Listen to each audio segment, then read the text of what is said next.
Hi అండి. ఈరోజు ఇంకో మోడల్స్ వచ్చినాయి, శారీస్ అవి చూపిస్తాను. ఫ్యాన్సీ అనమాట ఇవి.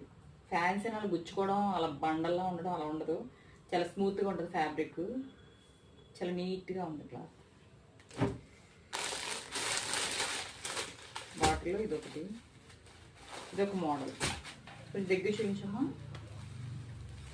ఇదంతా వర్క్లా ఉంటుంది కానీ ప్రింట్ పెయింట్ టైప్లా వచ్చిందనమాట, డిజిటల్ ప్రింట్లా ఉంది. అలాగే మిర్రర్ వర్క్ చేసి వచ్చింది. ఇదొక కలర్. వీటిలో ఇదొక కలర్. ఈ సిక్స్ కలర్స్ తెచ్చిన ప్యాటర్న్ అయిపోయింది పట్ట. ఇది కూడా అంతే, ప్రింట్లో అంటే చూడడానికి ఎలా ఉందంటే వర్క్లా అనిపిస్తుంది కానీ వర్క్ కాదు, ఇది ప్రింట్ టైప్ మిర్రర్ వర్క్. మీకు కావాలంటే మా వాట్సాప్ నెంబర్, సెకండ్ నెంబర్ ఉంది కదా, దానికి హాయ్ అని మెసేజ్ పెట్టి కావాలంటే బుక్ చేస్తాం. బాయ్ అండి.